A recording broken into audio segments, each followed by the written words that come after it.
Good day, everyone. Today I will be interviewing a very special person, an award winning author. She wrote The Treasure of Way Down Deep, Little Audrey, and Month of Sundays, and of course, Belle's Prater's Boy, which won Newbery Award that was published in 1996. So, without further ado, I would like you to meet Miss Ruth White. Thank you, Heidi. But before anything, ma'am, I would like you to know that I don't have any words to express how honored I am to have you here now. Thank you so much. You're very much welcome, my dear. Okay, so let's get the ball rolling. We all know how beautiful the story of Belle Prater's Boy. My first question for you is, what are your techniques to get the interest of the children to read the book?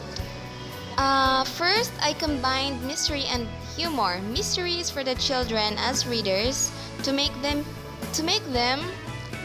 use their thinking skills, like guessing what will or might happen next and why things happen.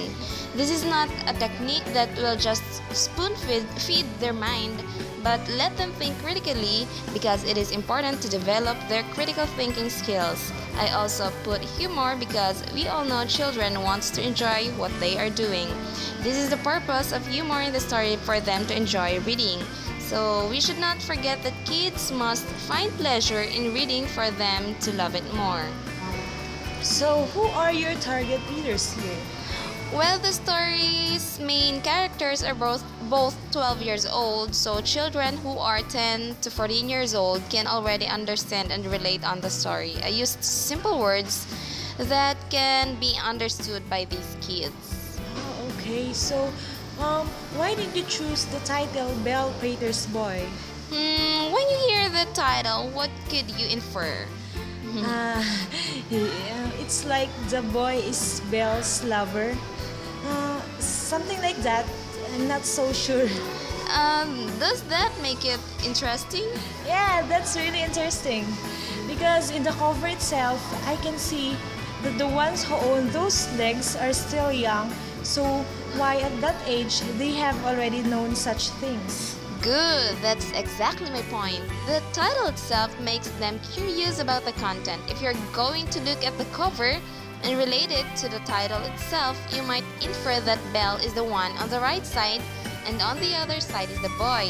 Well, it is correct that on the left side is the boy, but on the right side is not Belle, because Belle in the story is the mother of the boy, and the one who owns those feet on the side is Gypsy, the cousin who eventually became best friend of the boy, who is Woodrow. The story is in Gypsy's point of view. Oh, so can you give us some overview about the setting? Sure, the place was already in progress during 1950s. There were restaurants, barbershop, newspaper publications, cars, churches, grocery stores, and the city itself was described as the brightest one. There were also appliances presented like telephones, radio, refrigerator, electric stove. So it really shows that this time the town called Coal Station in Virginia was already in progress. How about the characters? The story is in, just like what I've said, Gypsy's point of view. There are only maybe 9 characters where the story focused. This is for the children not to be confused, to follow their characteristics as they were developed in the story. So, what is the type of plot that you use in the story? I used a very simple plot, the pyramid plot. I used flashback, maybe only once or twice. The children must first master the part of the story. At their age, it is not yet the right time to give them complicated plot, as it may only confuse them and lead them to dislike reading. Okay, so we all know that books must give lessons to the readers, especially to the children. What are the lessons that you wish children could get from the story?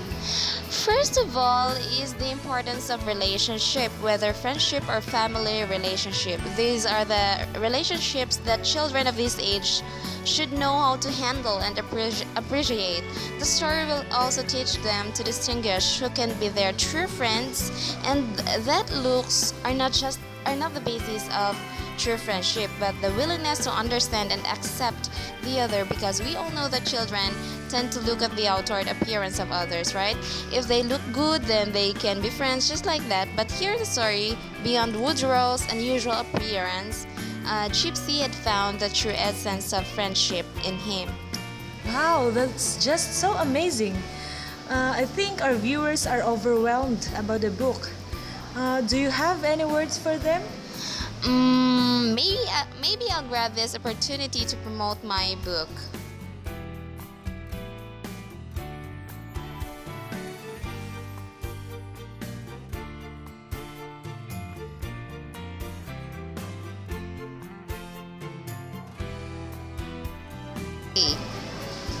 Oh, I myself will buy a copy for my nephew's birthday presents.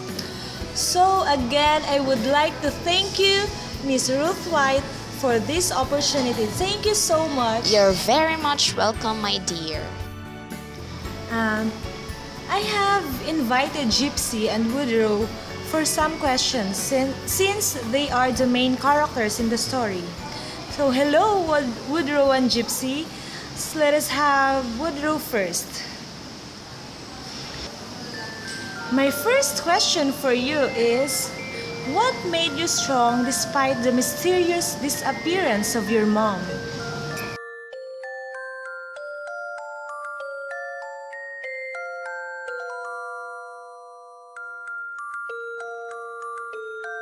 Next question, what do you think a good friend should be?